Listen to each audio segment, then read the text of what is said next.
में उसके नाम का डंका जो है बजाने लग जाते हैं। इसलिए भगवान की ये 10 प्रतिज्ञा में मेरा कीर्तन करके तो देख, जगत का विस्मरण न करवा दूं तो कहना। इसलिए जिसने वास्तविक कीर्तन किया है वो सबसे पहले समाज को विस्मरण कर गया, समाज को भूल गया।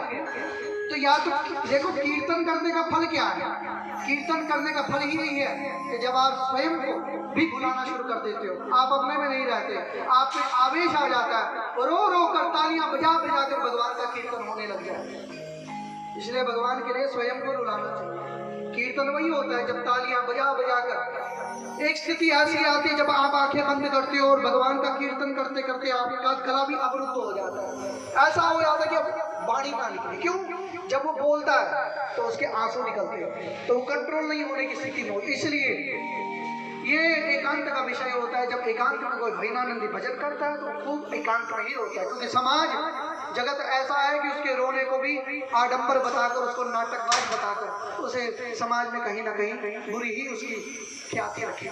मीरा के लिए ऐसा ही हुआ, आडंबर करती है, ड्रामेबाजी करती है।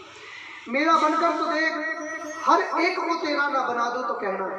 अरे जब भगवान की कथा करने का सौभाग्य मिला, उसी के बाद लोगों के बीच में मान सम्मान बढ़ा, उसी के बीच में लोगों ने चाहा और लोगों ने कहा कि पंडित जी हमारे यहाँ कीर्तन करोगे, हमारे यहाँ आके कथा करोगे। क्यों?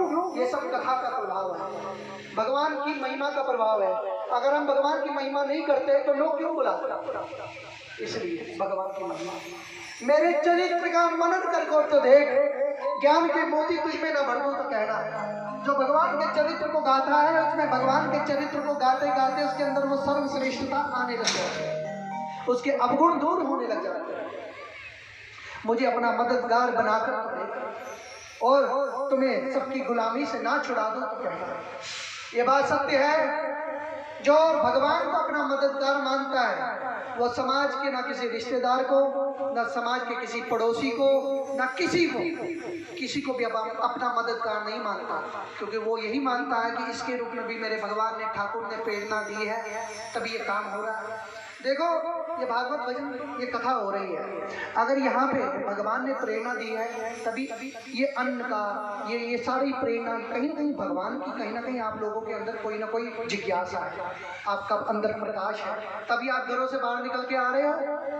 ऐसा भी है, कई लोगों ने ये भी कहा है कि छोड़ो उसको, बड़ी कथा करता है वो, क्या कथा करेगा वो? लोगों को नशा करवा दिया, लोगों की माँ बहनों को मरवा दिया। लेकिन कुछ लोग ऐसे भी हैं कि नहीं, भगवान की कथा कर रहा है, भगवान का नाम सत्संग कर रहा है, इसमें उसका कोई दोष नहीं। तो दो धड़ हमेशा होते हैं, एक सच्चा, एक झूठा। तो जो झूठे मार्ग पे पड़ा हुआ है वो इस भावना में कि वो कभी भगवान की कथा में भेद। देखो, व्यास गद्दी पर बैठा हुआ व्यक्ति जब तक व्यास गद्दी पर बैठा हुआ तब तक वो नहीं होता। अगर आपकी बुद्धियादृशी भावना यस्य तादृशी, मतलब जिसकी भावना होती है ना उसको वैसा ही गुण मिलता है। इसलिए अपनी भावना जैसी रखोगे उसको वैसा ही रूप भगवान का दिखाई देगा, भगवान की कथा वैसे ही समझ में आएगी। अपने जीवन में भावना इतनी उच्च रखो कि कोई अनपढ़ आदमी भी अगर उस वक्त व्यास गद्दी पर बैठा है, लेकिन अगर वो उस वक्त भगवान के चरित्र को बोल रहा है तो आपको ये नहीं बोलना कि वो मूर्ख है, वो अनपढ़ है। ये सोचना है कि भगवान का नाम बोल रहा है, इस वक्त वो गद्दी पर बैठा है, इसका उच्च स्थान है, तो भगवान व्यास जी बोल रहे हैं। तो ऐसी भावना रखोगे तो सिद्धि भवति, मतलब उसको सिद्धि भक्ति हो जाएगी, सिद्धि हो जाएगी।